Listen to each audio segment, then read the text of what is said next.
La presentación, sí. Exacto. Bueno, buenos días a todos. Para la Sociedad Argentina de Hematología es un placer estar con ustedes de la otra orilla, uruguayos, hermanos nuestros, y queremos que se sientan como en su casa, como ustedes nos hacen sentir cada vez que vamos allá.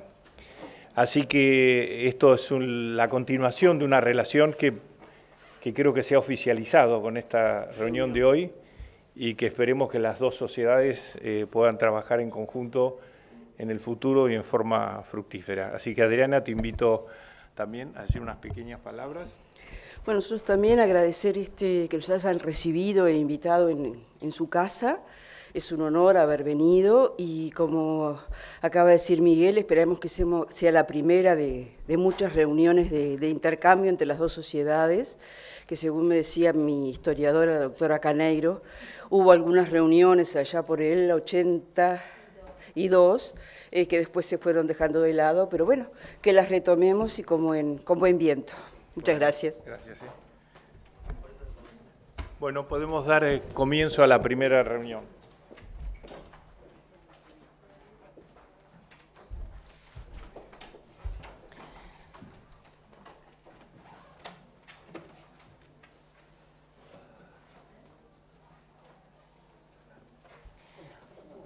Bueno, buenos días a todos. Con el doctor Sebastián Galeano vamos a coordinar esta primera mesa sobre linfomas foliculares. Yo me adhiero a las palabras del doctor Castro Ríos con respecto a darles la bienvenida a todos nuestros hermanos uruguayos. La verdad que es un placer para nosotros tenerlos en nuestra casa y, como bien decía el doctor, la idea es que esto sea una rutina, que se vuelva una costumbre, digamos, el hecho de poder tener una reunión conjunta todos los años con ustedes. Bien, este es la agenda de la charla de hoy sobre linfomas foliculares. El doctor Pablo Muxi nos va a hablar sobre el tratamiento de los linfomas foliculares, con especial énfasis con respecto a los pacientes con baja carga tumoral, y el doctor Germán Stemelin nos va a hablar del tratamiento de los linfomas foliculares en pacientes con alta carga tumoral. Para presentarnos en sociedad, el doctor Pablo Muxi es doctor en medicina, es especialista en medicina interna y hematología, es profesor agregado de hematología de la Facultad de Medicina, director de la Unidad de Hematología y Trasplante de Médula Ósea del Hospital Británico de Montevideo, es asesor externo del Fondo Nacional de Recursos en Drogas de Alto Costo para hemato-oncología en distintos programas de linfomas no-Hodgkin, leucemia mieloide crónica, linfática crónica, aplasia medular y mieloma. Ha sido presidente de la Sociedad Uruguaya de Hematología en el año 2007 y 2008. Ha sido galardonado con la beca Fulbright de Estados Unidos. Pertenece al board editorial del Journal of Clinical Oncology y ha sido autor de numerosas publicaciones científicas nacionales e internacionales. De parte de Uruguay vamos a presentar a Germán Stemelin. Él es médico de planta del Servicio de Hematología del Hospital Británico de Buenos Aires, coordinador del subgrupo de linfomas de la Sociedad Argentina de Hematología, más de 250 presentaciones científicas en congresos y publicaciones, y las áreas de interés principal en linfoma y trasplante de médula ósea. Con esto entonces vamos a invitar al doctor Pablo Muxi, que nos va a hablar del enfoque de linfomas foliculares en sus estadios precoces.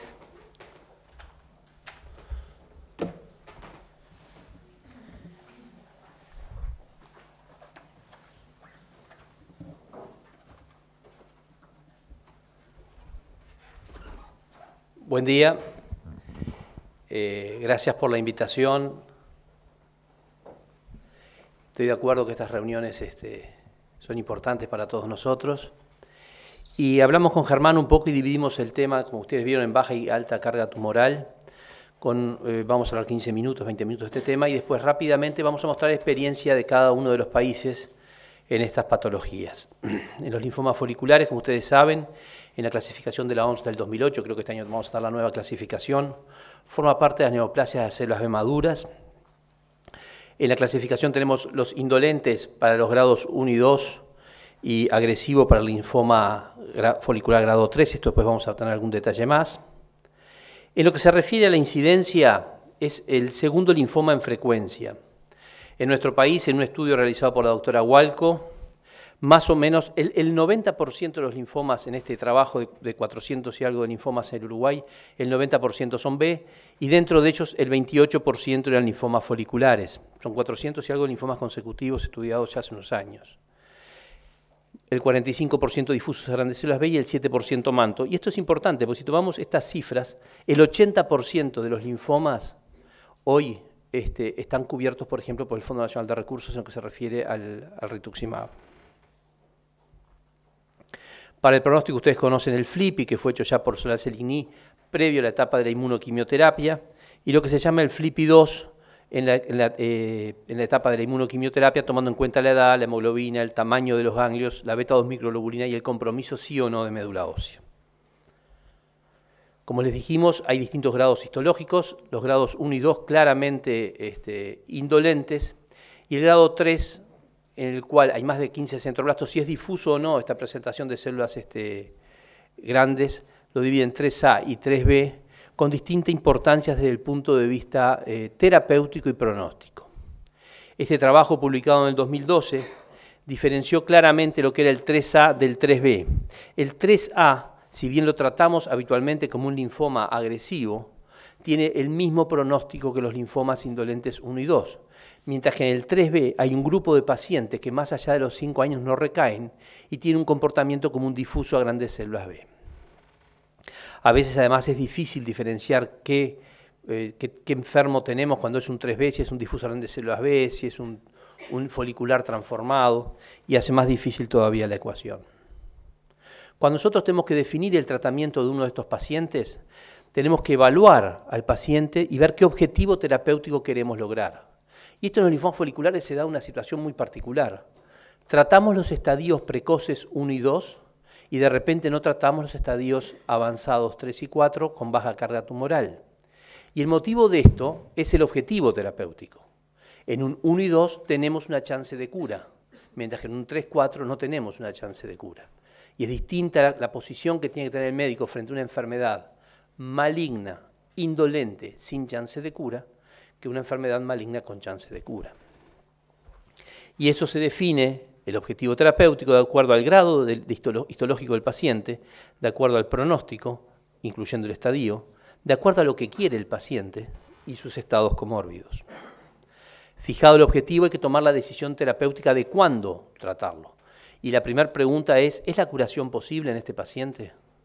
Y después las otras decisiones están más que nada en lo que se llaman los criterios de GELA, que no son estos de acá, pero que son los que en estadios avanzados nos lleva a decidir o no la terapia de un paciente. Pero independientemente que los tratemos o no, hay un 10 a 15%, y con que los tratemos hay un 10 a 15% anual de tasa de recaída, y hay un 5 a 10% de transformación en el linfoma agresivo también en forma anual. Yo me voy a referir entonces a los estadios precoces y a estadios avanzados asintomáticos, y Germán va a hablar después de las otras situaciones. Los estadios precoces 1 y 2 son más o menos entre el 15 y el 25% de los linfomas foliculares. Este primer trabajo, publicado por McManus en el 96, evaluó con un seguimiento hasta 31 años y con una mediana de 7 años la evolución de 177 pacientes tratados solamente con radioterapia. Y si ustedes ven, a 20 años hay un 37% de pacientes que sobreviven con sobrevida libre de enfermedad, y podemos hablar entonces de la eventualidad de una curación. Y este es el motivo por el cual muchas veces tratamos un estadio 1 y no tratamos un estadio 3. La sobrevida media es de 13 años. Hay otros también trabajos, este es de Canadá, del hospital del Princess Margaret, publicado en el 2004, en que también estadios 1 y 2, con una mediana de seguimiento de 12,5 años, a 10 años hay un 40% de pacientes con una sobrevida libre de enfermedad. O sea que solo con radioterapia podríamos curar entre un 35 a 40% de los linfomas foliculares, estadios 1 y 2 indolentes. Y esto es lo que ha hecho que en la mayoría de las guías la radioterapia sea lo más indicado para estos pacientes, aunque esta premisa se cumpla poco. Este es un trabajo del Servicio de Vigilancia, sobre datos del Servicio de Vigilancia Epidemiológica de los Estados Unidos, publicado en el 2010, en que se comparó la sobrevida de los pacientes con linfomas foliculares 1 y 2, estadios 1 y 2, que recibieron radioterapia o que no recibieron radioterapia. Pero es claro, acá están comparando radioterapia contra todo el resto o radioterapia contra nada, porque solo analiza los casos que recibieron radioterapia y observa una ventaja en sobrevida para aquellos pacientes que recibieron radioterapia. Pero también la discusión es radioterapia de campo comprometido, radioterapia extensa, qué dosis de radioterapia. Y todos estos estudios, como ustedes vieron, son estudios fase 2. No hay estudios fase 3 para soportar esta indicación. De todas maneras, a través de este trabajo de Wilder, publicado en el 2001, hay cosas que son claras. La sobrevida libre de progresión con radioterapia en los estadios 1 y 2 es mayor si tiene menos de 3 centímetros el sitio de inicio de la enfermedad, y es mayor en los estadios 1, 66% contra 29% en los estadios 2. Por eso la decisión no solo va si es un estadio precoz, sino que tiene que tener en cuenta el tamaño de la adenopatía y si son más de un sitio comprometido o no. Y la sobrevida global específica para el estadio 1 es 87% contra 54% para los estadios 2. Y la sobrevida global no se ve afectada por campo extendido versus campo comprometido. O sea que tenemos que evitar el campo extendido porque genera mucho más efectos deleterios en el tiempo. Pero este estudio, que fue un reporte del año 2009 de Friedberg, nos cuenta qué pasó cuando fueron a analizar los linfomas foliculares en los Estados Unidos. Analizaron 2.700 linfomas, de los cuales 470 eran foliculares estadio 1. Y esto es lo que ocurre: 28% observación, quimoinmunoterapia 30%, radioterapia 23%, por más que las guías del NCCN lo ponen como la indicación 2A, como la más recomendada. Y rituximab como monoterapia 12%. O sea que lo que es una guía claramente no es una realidad en la terapéutica de estos pacientes, y seguramente si conversamos acá veremos que todos tenemos actitudes distintas. Y esto no solo ocurre en los Estados Unidos, el trabajo de Wenkes en Holanda también muestra lo mismo. Solo el 30% de los pacientes recibe lo que se considera el estándar, que es la radioterapia. Y en un estudio posterior de esta misma población, por más que el análisis de estos pacientes no se realizó, el estudio no se realizó para ver sobrevida, se analizó la sobrevida en dos situaciones, en estos estadios, linfoma folicular estadio 1. Si el paciente había sido correctamente evaluado con biopsia de médula, tomografía, PET, etcétera, o si no lo había sido. Y aquellos que habían sido mejor evaluados tenían mejor sobrevida que los que no habían hecho una estricta evaluación, una mejor sobrevida libre de progresión, ¿no? Y cuando se fueron a analizar, de acuerdo a si habían recibido distintas terapéuticas, vemos que la mejor sobrevida libre de progresión se ve en la modalidad de quimioinmunoterapia, después en radioterapia, quimioterapia, después en rituximab y quimioterapia. Esto es quimioterapia, radioterapia. Rituximab, quimioterapia, rituximab como monoterapia, watch and wait y radioterapia. O sea que no había, si había alguna ventaja era para la quimoinmunoterapia. Entonces uno ve esto y diría, bueno, entonces hagamos quimoinmunoterapia a estos pacientes, vamos a tener mejor sobrevida. Pero un trabajo previo publicado por Seymour del MD Anderson sobre 100 pacientes, una mediana de seguimiento de 10 años de linfomas estadios precoces, tratados con quimioterapia y radioterapia, 99% de revisión completa y sobrevida global a 10 años, y sobrevida libre de progresión 72%. Pero en 102 pacientes tenían 2 síndromes mielodisplásicos y 12 segundas neoplasias.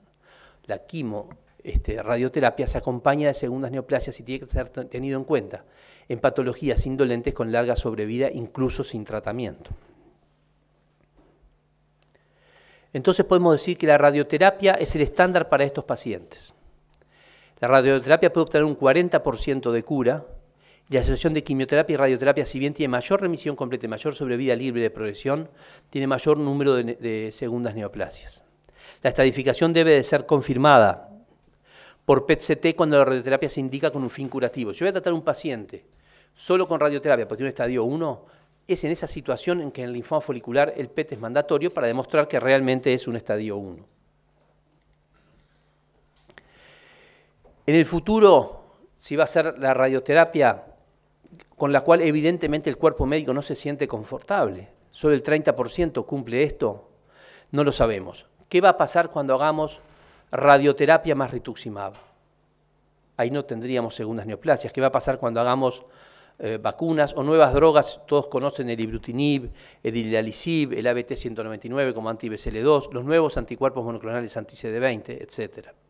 En ese sentido, quiero recordarles dos trabajos presentados en el ASH del 2011 y en el ASH del 2012 que asociaron a la radioterapia al rituximab.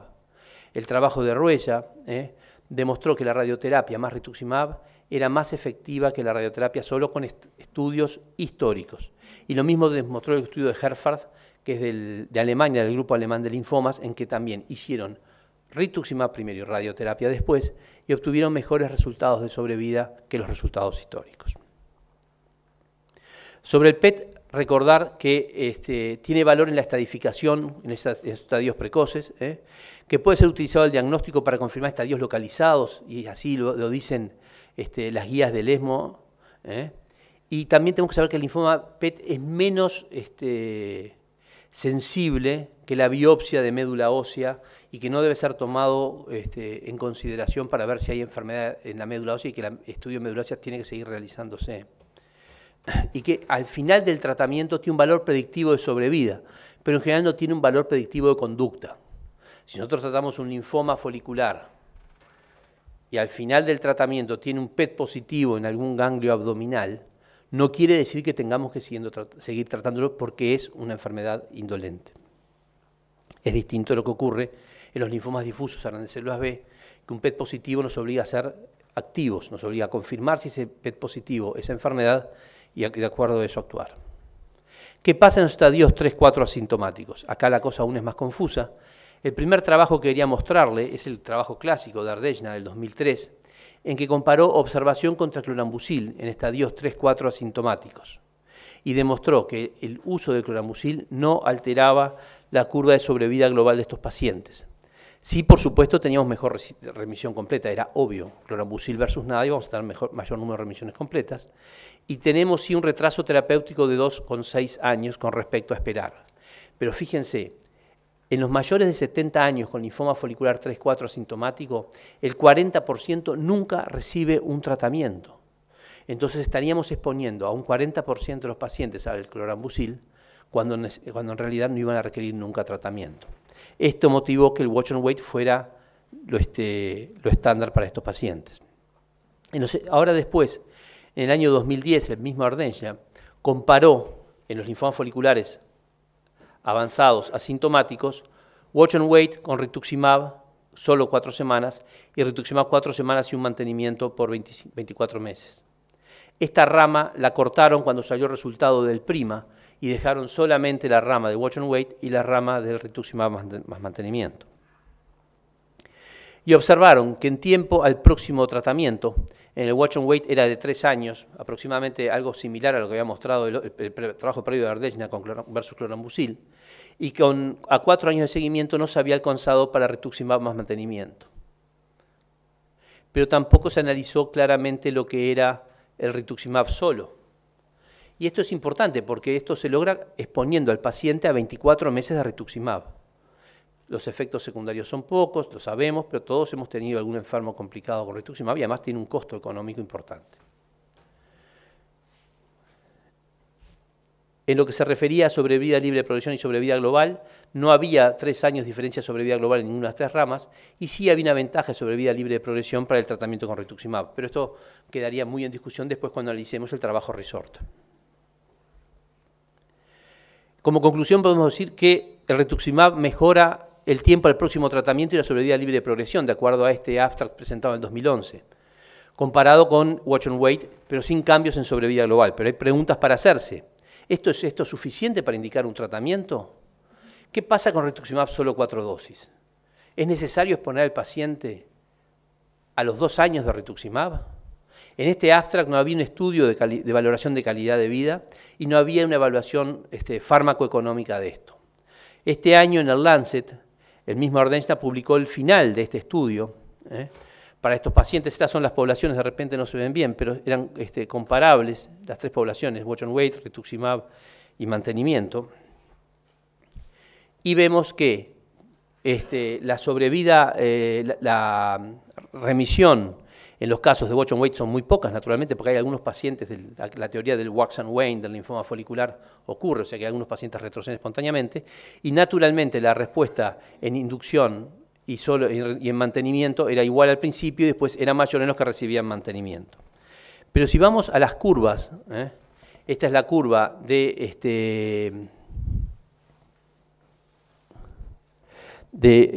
es rituximab más mantenimiento, y esto es el tiempo del próximo tratamiento, y esto es la curva sin tratamiento, y la curva de sobrevida libre de progresión, donde hay una ventaja para el rituximab más mantenimiento, como era de esperar.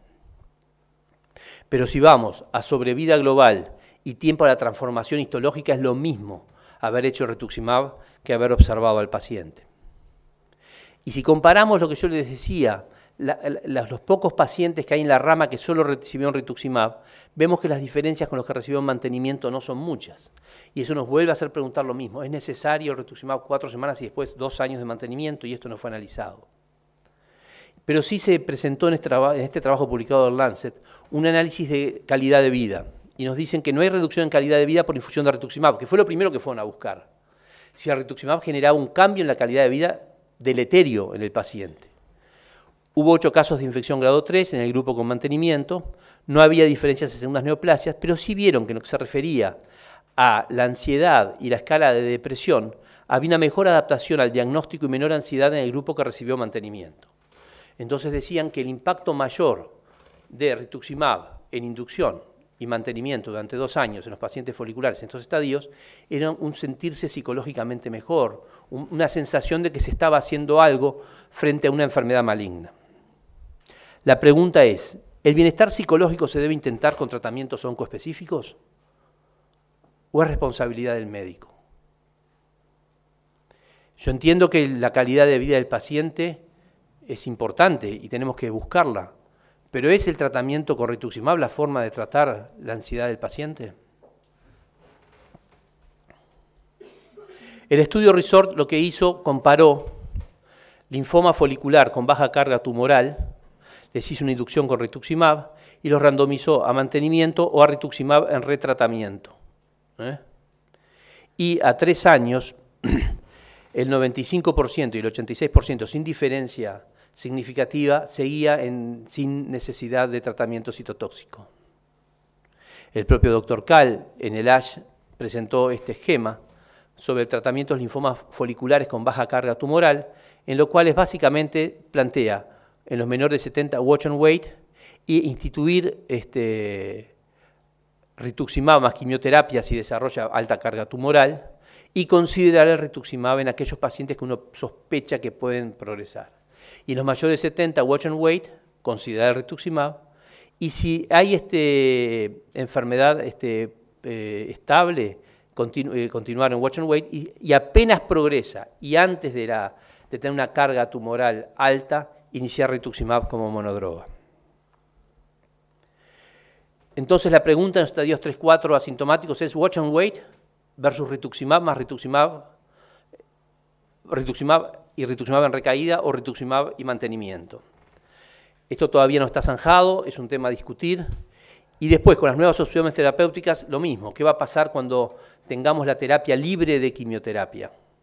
De repente la combinación de drogas y de anticuerpos, de drogas de acción biológica y anticuerpos monoclonales sean una opción para estos pacientes. Ahora, en los próximos 2 minutos, les quiero mostrar lo que ha sido en el Fondo Nacional de Recursos en el Uruguay entre el 2005 y junio del 2013. Se autorizaron 400 pacientes para tratamiento de inducción con linfomas foliculares.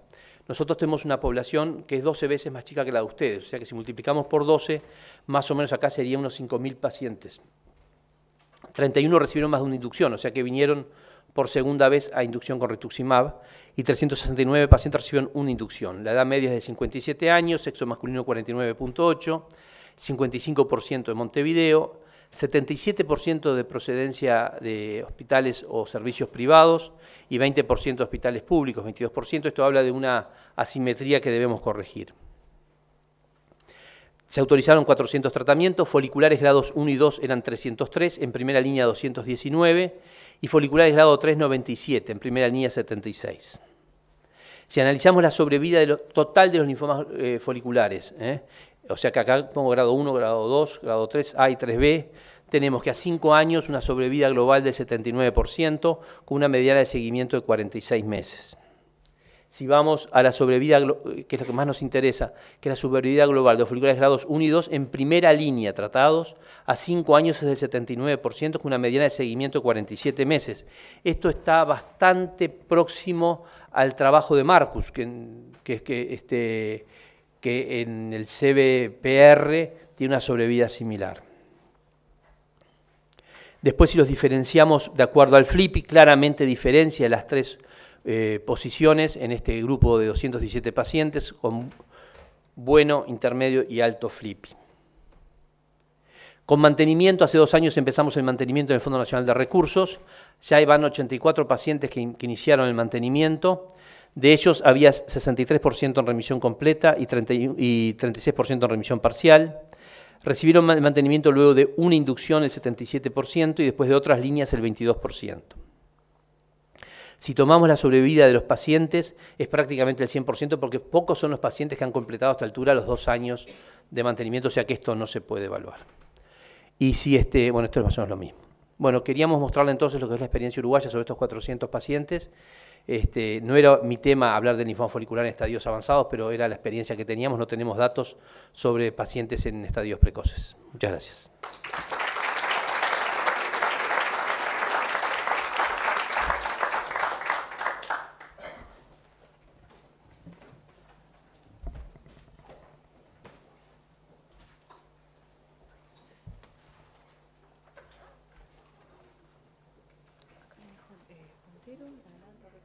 ¿Puedo pasar esto? Sí, puedo pasar. Okay. Bueno, buenos días. Muchas gracias a ambas sociedades por la invitación. Gracias al doctor Galeano por la presentación. Bueno, obviamente voy a hablar del tratamiento del linfoma folicular avanzado, probablemente demostrando cómo está cambiando el tratamiento de la enfermedad. En algunas cosas por ahí no estoy exactamente de acuerdo con Pablo, pero creo que eso enriquece la situación. Y al último voy a mostrar brevemente un enfoque de un relevamiento que hizo la subcomisión de linfoma de nuestra sociedad precisamente sobre este punto.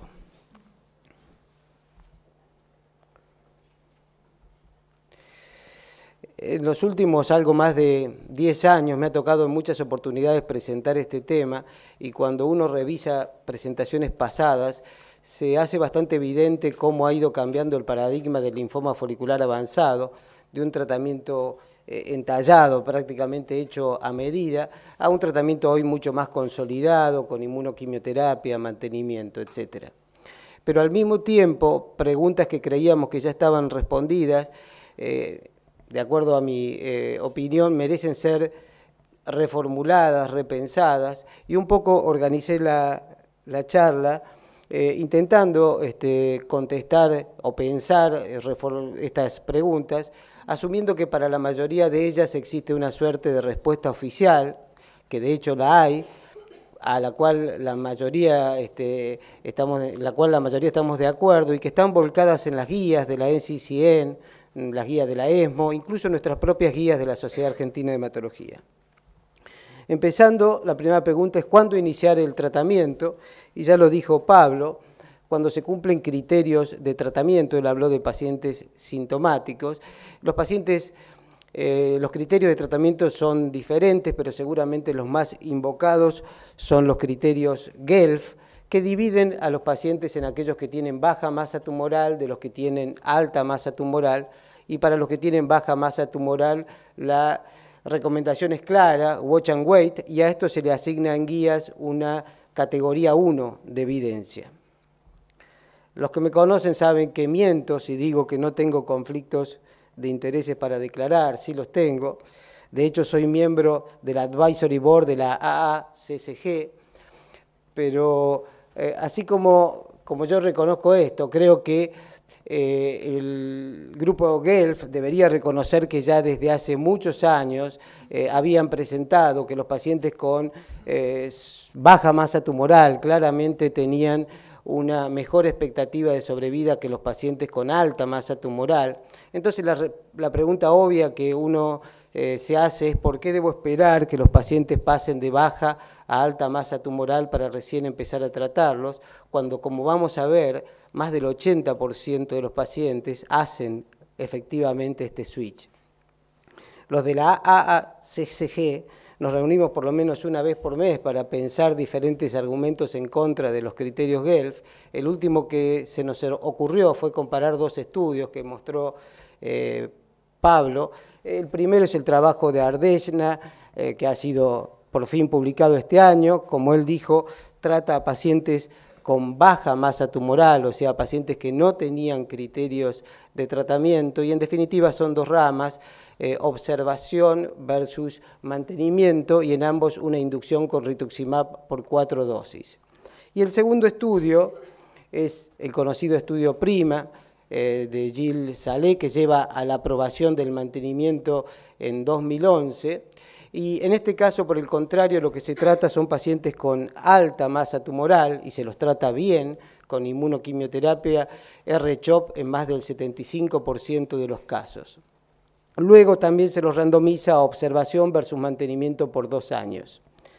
Esta es la curva mostrada por Pablo de sobrevida libre de progresión para el estudio inglés, pero focalicemos no solamente sobre la curva con rituximab seguida por mantenimiento, y en un acto, diría yo, de vandalismo metodológico, lo que hicimos los de la AACSG fue superponer la curva del R-CHOP seguido por mantenimiento del PRIMA. Como pueden ver, no hay diferencias, se logra lo mismo con rituximab monodroga que con R-CHOP seguido por mantenimiento. La diferencia son de qué pacientes estamos hablando. Desde luego, cualquier crítica que se quiera hacer a este adefesio estadístico es válido y probablemente justo, pero lo cierto es que no existe y probablemente tampoco vaya a existir ningún estudio randomizado que compare en pacientes con baja masa tumoral watch and wait versus la mejor inmunoquimioterapia, llámese R-CHOP, bendamustine y rituximab, seguido por mantenimiento.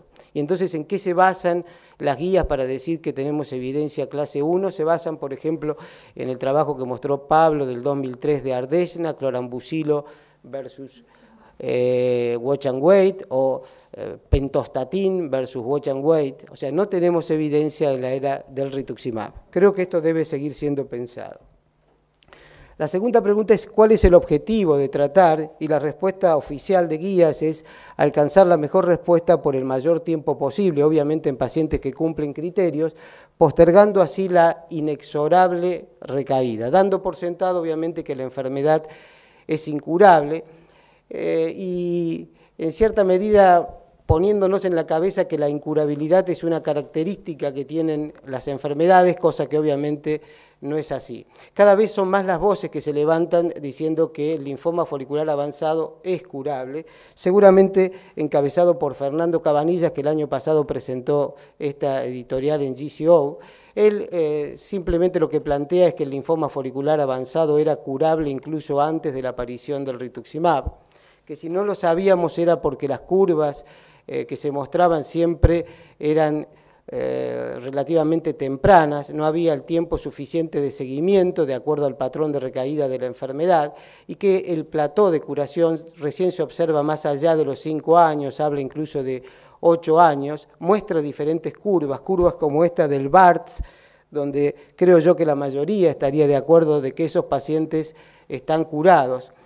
Este trabajo levantó gran polvareda, hubo numerosas cartas de idas y vueltas, una de ellas de un médico de Australia que yo no conozco, Haynes, a quien Fernando Cabanillas contesta que la recaída de los linfomas de bajo grado resultan en una espiral sin fin de terapias de salvataje recurrente que no solo afectan financieramente, psicológicamente, sino también que desmoralizan y deprimen. Y termina con una frase por la cual lo nombramos miembro honorario de la AACCG, que es que el watch and wait nunca ha curado a nadie.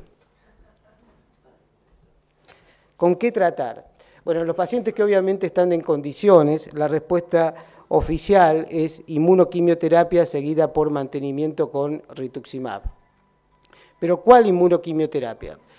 Bueno, ayer salieron publicadas online las guías de la ESMO, las últimas guías de la NCCN son de marzo, y afortunadamente en ambas se acaba de retirar la opción de R-fludarabina más algo, o sea, claramente no está recomendado dar fludarabina, y quedan 3 esquemas que son R-CHOP, RCBP, bendamustina y rituximab.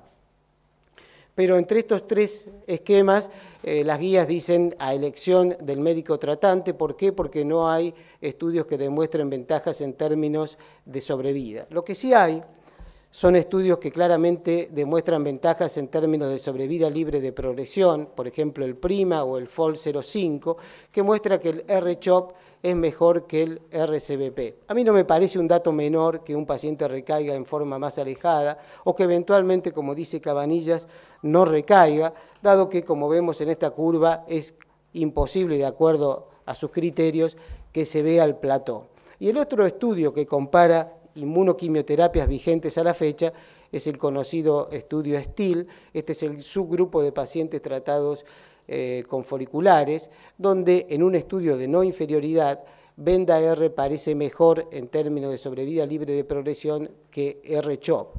Y otra vez el plató a partir de los 5 años. Para saber si Venda-R es mejor que R-CHOP, si tenemos que dar 6 ciclos de Venda-R, tenemos que esperar los resultados del estudio BRIGHT, pero es muy probable que para cuando los resultados de ese estudio estén, nuevamente el paradigma del folicular esté cambiando, como vamos a ver. ¿Hasta cuándo?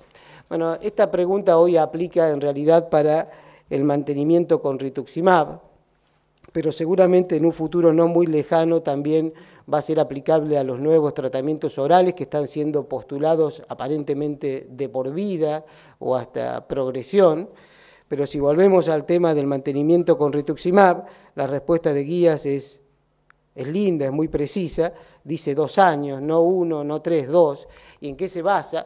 Se basa en que el diseño estadístico necesario para demostrar ventajas de la rama de mantenimiento decía que tenía que ser un mantenimiento de 2 años de acuerdo a los eventos estimados que se podían producir. No hay ninguna razón fisiopatológica para los 2 años y de hecho en el último ASH, el grupo multicéntrico suizo, Cristian Taberna y colaboradores, presentó ya los resultados del SAC 3503 en un grupo heterogéneo de pacientes tratados con rituximab monodroga y randomizados a un mantenimiento corto por 8 meses versus un mantenimiento largo por 5 años o hasta progresión. Si calculamos sobrevida libre de progresión para el momento en que estas 2 ramas se dividen allá por los 8 o 9 meses, y obviamente no consideramos los pacientes que ya tuvieron eventos hasta ese momento, obtenemos las siguientes curvas. En rojo, los pacientes mantenidos en forma prolongada, que claramente tienen mejor sobrevida libre de progresión que los pacientes con mantenimiento más corto. Abajo vemos la sobrevida libre de eventos, que realmente es muy diferente, 3 años versus 7 años la mediana. Y otra vez, la aparición del plató a partir de los 5 años. Desde luego la preocupación de mantener durante tanto tiempo es la toxicidad, ni hablar de los costos. Con respecto a la toxicidad y las infecciones, en el caso del mantenimiento prolongado fue del 6% de infecciones grado 3 o más. Prospectivo en Estados Unidos que estudia el comportamiento en la vida real de los linfomas en general, qué tratamiento se elige, cómo son las respuestas, etc.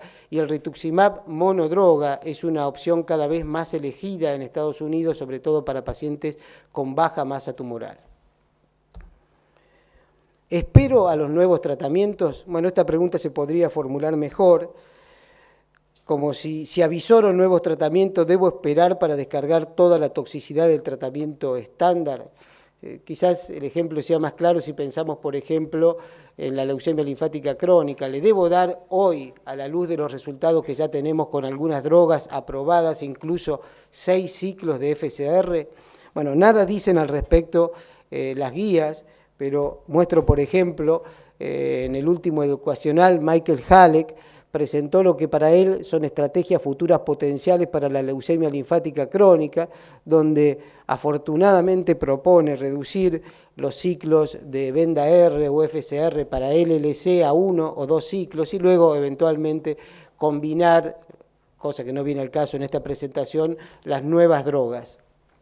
Y creo que no estamos muy lejos de esto en el folicular, sobre todo viendo los resultados con el idelalisib, inhibidor oral del fosfatidil inositol 3 quinasa isoforma delta, publicado este año en New England Journal of Medicine por Ajay Gopal y colaboradores. Lo que trata es a pacientes con indolentes refractarios a 2 líneas, la mayoría de ellos foliculares, y los trata hasta la progresión. En el 57% hay por lo menos más de un 50% de reducción de la masa tumoral. La mediana de sobrevida libre de progresión fue de casi 1 año, el perfil de toxicidad realmente muy aceptable, de hecho fiebre fue lo más frecuente y en la mayoría de los casos no atribuible a la droga, a punto tal de que la FDA aprobó en julio pasado al idelalisib para tratamiento del linfoma folicular recaído refractario a 2 líneas. El ibrutinib también ha demostrado actividad en folicular, quizás no tan espectacular como en Waldenström, en Manto, en leucemia linfática crónica. Los nuevos anti-BCL2 orales, como el ABT-199, también están avanzados en los estudios, después que se levantó la prohibición de 6 meses por síndrome de lisis tumoral, hay estudios muy avanzados. Las flechas muestran respuestas en pacientes con foliculares. En Lugano del año pasado, Peter Martin, que estuvo en el Congreso argentino, presentó la experiencia en primera línea con lenalidomida más rituximab en pacientes con FLIPI bajo o FLIPI intermedio, la mayoría de ellos sin criterios de tratamiento, y en este grupo con baja masa tumoral, el porcentaje de remisiones completas superó el 70%. Desde luego, hablar de estas drogas en el marco de una reunión del Río de la Plata, conociendo nuestra situación económica, sería desconocer la realidad. Así que a título informativo, el costo del ibrutinib en Estados Unidos al día de hoy son $90 el comprimido. Para Manto hay que dar 4 comprimidos por día. Esto hace $130.000 al año. Y aparentemente hay que seguir de por vida. Obviamente es muy difícil que podamos aplicar estos tratamientos aquí. Es probable que el idelalisib salga con un precio parecido. ¿Qué hacer? Esta es la última pregunta, con la recaída temprana. Seguramente muchos de los presentes han tenido pacientes con criterios de tratamiento, o sea, alta masa tumoral, que en el transcurso de los 2 primeros años, incluso muchos de ellos bajo el mantenimiento, tienen progresión de la enfermedad sin haberse transformado. Para estos pacientes no hay ninguna recomendación clara de guías, pero son muy evidentes, es muy evidente su existencia cuando uno revisa los estudios más importantes, el estudio STIL, el estudio PRIMA, el SWOG-16, donde todos pacientes tratados muy bien con R-CHOP, con bendamustine y rituximab, todos tienen, por lo menos hay un 20% de recaídas antes de los 2 años y en muchos casos hasta un 30%. Entonces el National Lymphocare Study se preguntó cómo le iba a estos pacientes que recaían en forma temprana y seleccionó a aquellos que recaían post-R-CHOP en los primeros 2 años. En azul es la curva de sobrevida de estos pacientes, que es de solo el 50% a 5 años, que para folicular obviamente es muy malo. Para estos pacientes nosotros en el Hospital Británico todavía mantenemos una indicación en retirada, que es el trasplante autólogo, y recuerdo que está de vuelta en el país la posibilidad de incluir radioinmunoconjugados, ya sea solos o en el marco de regímenes condicionantes.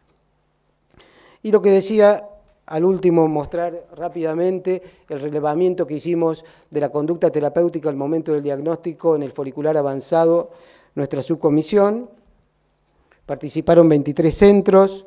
La hipótesis que teníamos es que existían diferencias sustanciales entre las recomendaciones de las guías y la conducta médica en la vida real. Para eso diseñamos una grilla que la difundimos entre todos los socios. Se incluyeron pacientes diagnosticados a partir de enero del 2006, porque los trabajos más importantes con inmunoquimioterapia se publicaron en el 2005. Reclutamos 305 casos.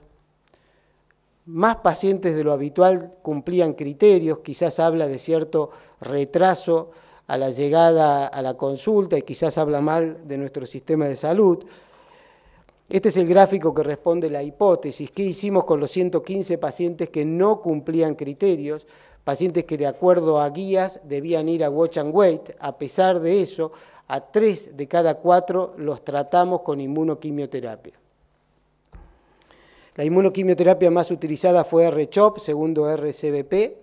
Entre los dos, la única diferencia que hallamos fue la edad. Los pacientes con R-CHOP eran más jóvenes. La mayoría recibió mantenimiento, pero si se considera los pacientes diagnosticados a partir del 2011, cuando fue la aprobación del mantenimiento, más del 90% recibieron mantenimiento. ¿Y qué pasó con los pacientes que fueron a conducta expectante?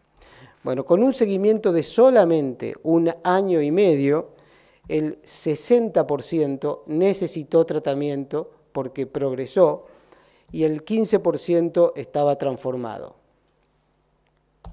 Y esta la agregué por mis compañeros de la ACSG para demostrar otra vez que los pacientes con criterios GELF negativos tienen mejor sobrevida libre de progresión, pero fundamentalmente para mostrar que ese subgrupo de pacientes que recaen antes de los 2 años están en los pacientes con alta masa tumoral.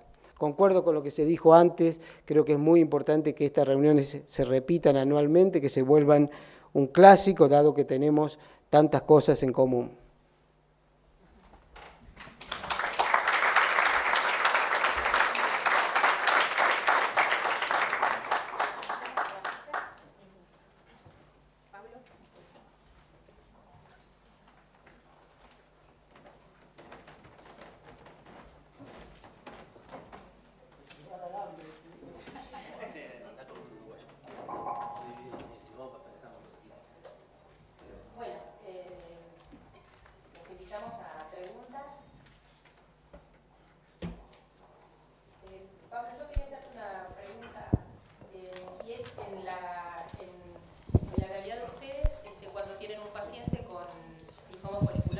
De tratamiento, ¿cuál es el esquema que ustedes utilizan habitualmente?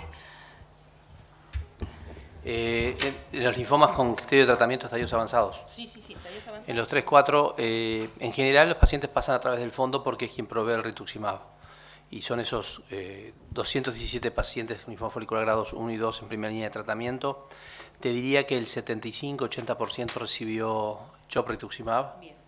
Prácticamente el resto CBPR, y creo que 1 o 2 pacientes recibieron algún plan con fludarabina en primera línea, no es el estándar. Y te diría que en los últimos años ningún paciente ha revenido con fludarabina en primera línea. Y bendamustine, muy poquitos pacientes porque es muy cara en nuestro país y no está dentro de la canasta de prestaciones de las instituciones de asistencia médica. Sobre CHOP o CBP, yo entiendo que los resultados sobre vida libre de progresión en CHOP son mejores que en CBP. Lo que pasa que cuando uno ve estos pacientes tiene que pensar a largo plazo y a veces es difícil definir, y más cuando no teníamos la bendamustina, le hicimos CHOP-R en la primera vuelta, ¿qué le hacemos en la segunda? Y a veces guardar el antracíclico ayuda. Y son criterios de conducta. En general en el mundo el 80% usa CHOP, el grupo inglés y algunos canadienses usan más el CBPR, y hay quien trata de definir eso recomendando el CHOP fundamentalmente en aquellos con alta masa tumoral, con LDH elevada, con elementos compresivos, con derrame pleural, etcétera, y en otros con un criterio un poco más indolente usan el CBPR, pero no hay un criterio definitivo sobre esto. Sí, doctor Cachone. Sí, para Germán, dos preguntas. ¿Cómo interpretás los resultados de Cabanillas? ¿Cómo interpretar los resultados de Cabanillas que tenga ese plató sin la época de Rituximab, si él usó una quimioterapia muy potente y cuánto dejó en el camino? Y la segunda, bueno, en realidad los resultados que él muestra en ese trabajo no son de él, la mayoría, sino que analiza diferentes curvas del mundo, selecciona trabajos que tengan un seguimiento lo suficientemente largo. Lo que sí hicieron eso fue el grupo del MD Anderson, donde ya no está más Cabanilla este año y lo presentó en ASCO, donde analiza diferentes estudios randomizados que hicieron a lo largo del tiempo, ahora con un seguimiento mucho más largo, y encuentran lo mismo. Encuentran que hay un grupo de pacientes que creo que todos los tenemos en nuestro consultorio, que no recayeron, esa es la verdad, no recayeron. De hecho, no sé si alguien estuvo en la presentación de Susan O'Brien el otro día del Ibrutinib, ella muestra lo mismo con la LLC, que cuando muestra a los pacientes que llega un momento que no les recaen más, obviamente las curvas de sobrevida terminan todas en 0, pero hay un plató. ¿De dónde surge el concepto de que los linfomas foliculares son incurables? Surge del famoso trabajo de Stanford del año 93, donde Sandra Horning, que luego ella misma sigue escribiendo que ya eso ya no tiene vigencia, pero a pesar de eso, esa es la base del concepto, que haga lo que uno haga, la sobrevida del folicular no se modifica, entonces no tiene sentido ser más agresivo que la enfermedad. Y la verdad es que creo que todos tenemos pacientes que creemos que están curados, y a mí no me sorprende, la verdad, la aparición del plató ese.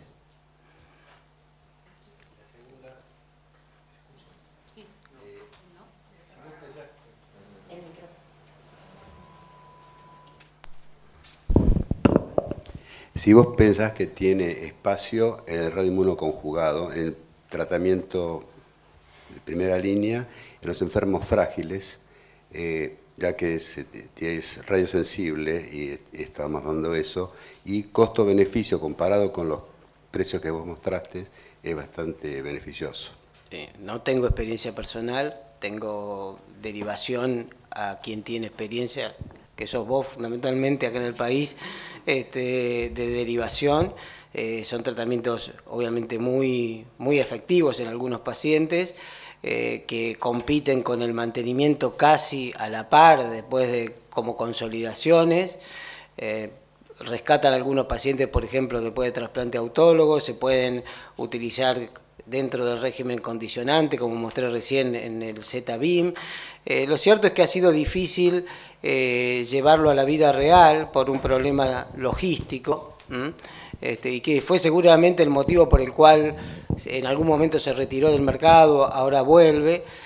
Yo creo que está bueno que volvamos a tener esa posibilidad terapéutica. Creo que hay que buscarle alguna manera de que sea más amigable, más fácil la llegada al tratamiento. Doctor Negri Aranguren. Sí, Germán, y para Pablo también, ¿cuál es el lugar del trasplante? ¿Cuáles serían los pacientes que los hacen y en qué momento?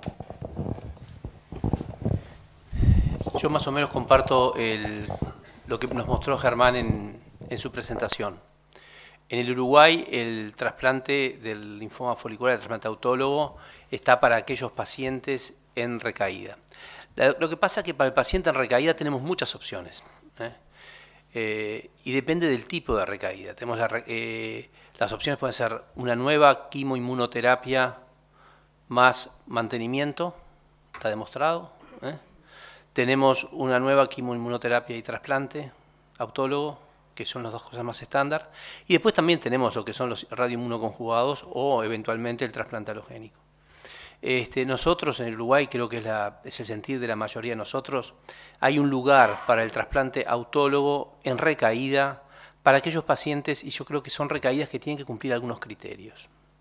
recaídas precoces, recaídas con masa grande, recaídas con LDH elevada, recaídas agresivas, recaídas con síntomas B, recaídas con transformación histológica. Si no, en general, si es una recaída tardía, ese paciente puede ser rescatado con una nueva inmunoquimioterapia y un mantenimiento. Eso está demostrado. El trabajo de Van der Urs era eso y creo que es claro en ese sentido.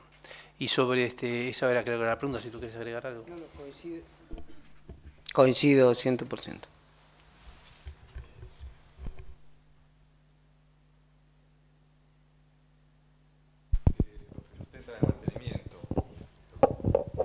Como en el caso del mieloma múltiple, el trasplante tiene el enemigo del mantenimiento.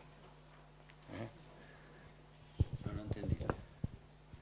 Que si hacemos la comparativa de costo del mantenimiento en patologías con sobrevidas a largos años, ese costo tiene una fuerte influencia en que se siga haciendo, versus una terapéutica que es cara una sola vez, como es el trasplante. ¿Vos decís en primera línea? No, estoy hablando en recaído siempre. Yo pienso que sí sabemos a quién no trasplantar en bajo grado. Con eso tenemos certeza que nadie va a trasplantar a un paciente en primera remisión. Lo que tenemos dudas es cuándo trasplantarlo cuando el paciente progresa.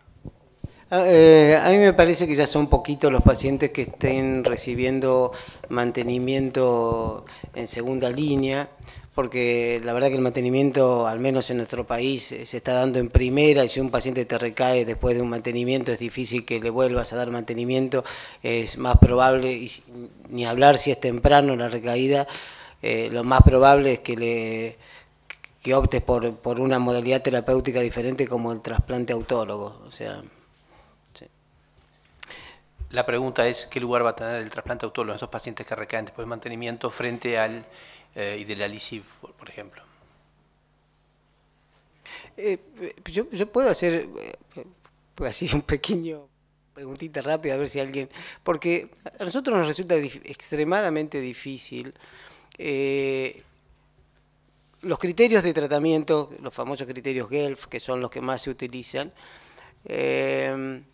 en realidad fueron diseñados para trabajos de investigación. O sea, había que decir cuáles eran los pacientes que incluíamos dentro de los estudios y así se hicieron. Entonces se juntaron un grupo de expertos y dijeron, es un criterio de ingreso que tenga más de 3 ganglios mayores a 3 centímetros. No hay ningún estudio que demuestre que eso es el corte, que tiene que ser así porque no son 2, qué sé yo. En la vida real, cuando a nosotros nos ha pasado, que no tanto pacientes nuestros, sino que nos llegan pacientes de otro lado que hicieron watch and wait, es como si uno tuviera que estar monitoreándolos con tomografía cada 3 meses, una cosa por el estilo, para saber exactamente cuándo es el momento que cumplen criterios. Y a veces sucede que los pacientes cuando cumplen criterio, el criterio que cumplen es un criterio malo, como por ejemplo derrame, ascitis, y es otra la situación del paciente. Por eso, a los que hacen watch and wait, yo les pregunto si les resulta tan fácil diferenciar estas dos situaciones del paciente que no cumple criterio, del que cumple criterio, y cuando inician el tratamiento realmente les da la sensación de que lo están iniciando a tiempo. Pregunto. Yo te puedo dar lo que fue la contestación cuando hicimos la normativa del fondo para linfomas foliculares con estadios avanzados. Teníamos también que poner un criterio y se puso el criterio, los criterios GELF, porque son los criterios clásicos. Pero también agregamos voluntad del paciente, porque muchas veces la voluntad del paciente refleja la voluntad del médico. Y muchas veces en un estadio 3-4, que de repente no cumple los criterios exactos para ser tratado, uno tiene la sensación de que tiene que ser tratado.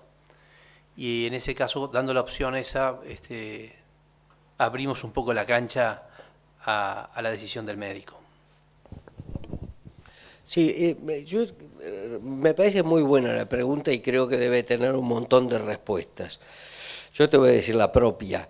Es muy distinto estar en centros de referencia de estar en centros, digamos, locales, porque el tiempo de ver los pacientes es diferente. Yo creo que, salvo pocas excepciones, siempre hay tiempo de esperar. El asunto es cuánto esperar. Y esto es casi un diálogo entre paciente y médico, donde uno empieza diciéndole que es crónico, que no es curable y que siempre hay tiempo para tratar y es coherente con eso. Por supuesto no llegaría a un derrame porque uno lo ve al paciente, es barato, es parte del tratamiento, es esa relación, y la única duda que me queda y que siempre trato de ver es si esa demora lo perjudica porque está generando a lo mejor un cambio biológico y estoy tratando después una enfermedad más agresiva. Pero en general los tiempos de espera y están dentro del año. Están dentro del año. Después ya el paciente está dispuesto a ser tratado, acepta y además con un nivel de confianza que sería absolutamente diferente si hubiera sido la primera consulta o la segunda consulta.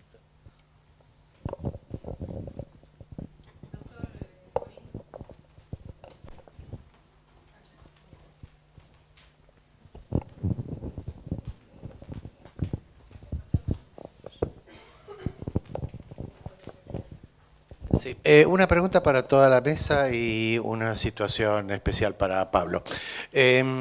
Para toda la mesa, de acuerdo al estudio STIL, ¿les parece convincente o opinan todos igual de las ventajas de comenzar con R-bendamustina cuando obviamente requiere tratamiento, más allá de las consideraciones económicas? Esa sería la primera. Podría empezar yo porque era la primera pregunta que tenía para hacer. Yo creo que si tuviéramos la posibilidad de utilizar VR, que hoy por hoy los costos no han variado mucho, pero eso también les quería preguntar, parece una opción muy aceptable en función de una menor toxicidad, ¿no? Sobre todo para los pacientes. Y el estudio de Rummel está demostrando de que puede ser una mejor opción respecto al estándar actual que era el R-CHOP. Entonces, si tuviéramos la libertad entre VR, RCBP o R-CHOP, si no habría que considerar el VR, como está actualmente en la mayor parte de las guías, como una opción de primera línea y dentro de ellas tal vez podría ser la mejor opción en función de la menor toxicidad. Rummel estuvo acá hace 1 año, 2 años creo, presentando este mismo trabajo, estuvo en Córdoba y creo que estuvo acá en Buenos Aires también. Y yo fui a la charla y si uno analiza los resultados del criterio de no inferioridad lo pudo demostrar y aparentemente menor toxicidad, uno se siente más confortable tratando con bendamustina. Y lamentablemente el costo en nuestro país hace que tengamos pocos pacientes con bendamustina. Yo creo que tengo en total entre todas las patologías 10 pacientes con bendamustina y nada más. Y no hay duda que es una droga que tiene que controlarse igual que cualquier quimioterapia, pero que es menos tóxica que el CHOP y le da una calidad de vida superior al paciente que el CHOP. Tenemos menos neutropenia, hay menos infecciones, hay menos alopecia, que también a los pacientes para ellos es muy importante y hay que tener en cuenta eso también en calidad de vida. O sea que yo me siento confortable usando la bendamustina rituximab. El tema es el costo. Y siempre guardar el antracíclico en patologías que independientemente del tratamiento que hagamos, tiene una tasa de transformación que requieren antracíclicos, es bueno tenerla como reserva. Sí. Marta, también. A mí también me parece una opción sumamente interesante la opción de R-bendamustina en la primera línea, haciendo abstracción también del aspecto económico. Por el momento, el examen o el análisis preliminar del BRIGHT lo que mostró no mostró tanta diferencia en el subgrupo de linfomas foliculares entre ambas ramas. La superioridad se ve muy claramente en lo que respecta al linfoma de manto, pero parece una opción muy interesante. Por lo menos en el estudio de Rummel, a 4 años de observación no hubo mayor incidencia de neoplasias secundarias, que no es un dato menor, pero esto obviamente va a tener que ser observado con mayor tiempo para ver si hay alguna modificación respecto de este punto. Y también lo que se menciona es que no ofrecería dificultades a la hora de la recolección de stem cell para posteriores trasplantes, ¿no? Así que me parece una opción muy interesante. Sí. Yo coincido con lo dicho. Me parece que habría que poner el acento en el tema de la toxicidad, demostrar ventajas en términos de sobrevida en los linfomas foliculares es casi imposible. Por ejemplo, en lo que presentó Pablo de estadios tempranos es definitivamente imposible. No hay trabajos randomizados que demuestren ventajas de ninguna de esas opciones que dio, porque en realidad se necesitaría un número de pacientes que no hay y se necesitaría seguimientos medios de más de 10 años para cuando esos resultados estén. Obviamente son estudios que están absolutamente perimidos y que no dan ninguna información, y es una cosa que pasa naturalmente con el folicular, o sea que hay que esperar tantos años para ver las ventajas en términos de sobrevida que está bien que uno haga estudios de no inferioridad y que busque la menor toxicidad posible. Si son 6 ciclos, si son 4, si después de 3 lo podés pasar a un hideralicib barato, genérico, quizás es mejor.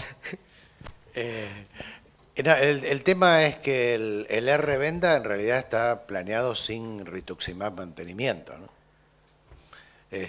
Lo cual perdón, el Venda R lo extendieron, el estudio STIL, y se llama STIL Maintain, y se está corriendo en este momento. Está bien, pero lo que está publicado, digamos, hasta ahora de ventaja es referido a esos primeros 6 meses de tratamiento. En realidad corre en desventaja de que no tiene el mantenimiento. Es decir, creo que ningún auditor aprueba todavía un mantenimiento para R-Venda simplemente por extrapolación de lo que pasa con R-CHOP. ¿Es así? Lamentablemente sí. Yo quisiera molestar con ese tema. Sí. Porque en realidad el mantenimiento que surgió a raíz del estudio PRIMA, tú ya lo has dicho que es muy difícil en patologías indolentes demostrar una ventaja en sobrevida global, pero uno puede analizarlo desde el punto de vista del paciente o de cómo se manejan los costos en salud de un país. Entonces, yo creo que si en patologías indolentes de largo plazo es muy difícil demostrar un beneficio con años de seguimiento, entonces es muy cuestionable que haya que invertir el dinero que hay que invertir para generar beneficios muy marginales. Y respecto al estudio PRIMA, en realidad tampoco logró una demostración en sobrevida global. Entonces, si bien en nuestro país tenemos la suerte o se ha definido por parte del fondo, del cual Pablo es uno de los asesores, el financiamiento del tratamiento con mantenimiento, en muchos otros países, otros expertos no utilizan mantenimiento post-quimioterapia de inducción en linfoma folicular, porque realmente el beneficio, a mi manera de ver, es marginal cuando no se logra demostrar con un tiempo de seguimiento adecuado una falta de beneficio en sobrevida global. Entonces el punto, un poco más atrás, hay expertos que no recomiendan un mantenimiento luego de la quimioterapia inicial de inducción, en función de los resultados que conocemos del estudio PRIMA. Entonces, ¿es obligatorio utilizar un mantenimiento? Tú me vas a matar. No te voy a matar, entiendo. De hecho, dentro de lo que es Capital Federal, nosotros nos reunimos en la subcomisión y la heterogeneidad de posibilidades que hay es notable. Marta está haciendo ahora un estudio, si después quiere que lo cuente, con respecto a cuándo se llega a recibir el primer R-CHOP en difuso a células grandes B en las diferentes instituciones. Pero, bueno, ese planteo se puede ver desde muchos lugares. Se puede ver desde un lugar más macro, si tuvieras encargado de distribuir el dinero, un recurso obviamente escaso. También lo podría pensar desde qué harías si fuera un familiar tuyo que tiene el folicular. Obviamente nadie dudaría que le daría un mantenimiento. Entonces, que es mejor, es mejor. Tampoco sabemos cuánto tiempo hay que dar el mantenimiento, pero al día de hoy es mejor. Lo que quería pedirle a Pablo, para los estadios iniciales con radioterapia, una situación especial donde la radioterapia suele tener efecto desfavorable en la calidad de vida son los inguinales. Hay pacientes que quedan con linfedema ya desde el momento de la biopsia inicial porque hubo interrupción de los tractos linfáticos principales de la pierna y sobre eso la radioterapia empeora mucho la situación. ¿Vos tenés alguna conducta o sugerencia en especial para las localizaciones inguinales? Localizaciones inguinales podríamos hablar y también algunas localizaciones abdominales. ¿Seguro? En que ir a la radioterapia a uno le da un poco de escozor. Y en esos pacientes creo que el rituximab como monodroga es una excelente opción. Sí. Nosotros agrego a eso, que nosotros en lugares que son biopsiables seguimos a Ruella y Heidfeld, de los dos trabajos que presentaste, del ASH del 2011 y 2012, damos radioterapia y 4 dosis de rituximab. No hay una evidencia, no hay un estudio randomizado, ni lo va a haber. En los pacientes en los cuales el sitio es delicado, para irradiar, bueno, hay que decidir ante cada caso en particular. Si el ganglio es único, se abre otro abanico de posibilidades porque pasa a ser un estadio 0. O sea, uno está irradiando la nada. Y eso pasa muchas veces en folicular. Entonces, voy a irradiar un lugar donde ya no queda nada. En realidad porque en las guías dice que tengo que irradiarlo. Eso tampoco lo hacemos. Sí, se puede hacer un PET, queda negativo, pero las guías dicen que se irradia. Bueno, tenemos espacio para una última pregunta, doctor Julián. Yo una de las cosas que veo, como en cualquier otra neoplasia, es el hecho de que es muy heterogéneo. Esta neoplasia también es muy heterogénea. Y una de las cosas interesantes que yo he visto, por lo menos 2 pacientes con 0% de célula B por citometría de flujo que desarrolló, que hizo una recaída. Y por otro lado, una de las cosas que tomé de aquí, de lo que estuve escuchando, tiempo a la transformación histológica igual con y sin rituximab, es digamos, también habla de lo mismo. Entonces yo pienso, algo que hay que mejorar indudablemente es el diagnóstico, la precisión del diagnóstico al inicio. Eso nos va a permitir definir mejor la terapéutica o ser más selectivo en la aplicación de lo que fuere, mantenimiento o terapéutica, con bendamustina o con lo que fuere, porque son diferentes tumores. Los foliculares no son una entidad homogénea, claramente. Una última pregunta, Pablo. Nadie duda que un linfoma folicular 3B es tratado como un linfoma agresivo. En el caso particular de los 3A, lo que uno muchas veces comprueba es la falta de reproducibilidad entre patólogos a la hora de la subclasificación. Entonces quería saber cuál era la propuesta de ustedes en los 3A, si los tratan como realmente un linfoma agresivo o tienen alguna otra postura. La propuesta del fondo es una postura mixta en este sentido. Primero, se le trata como un linfoma agresivo. Pedimos a quien pide el rituximab para un 3A que se le haga un tratamiento con antraciclina.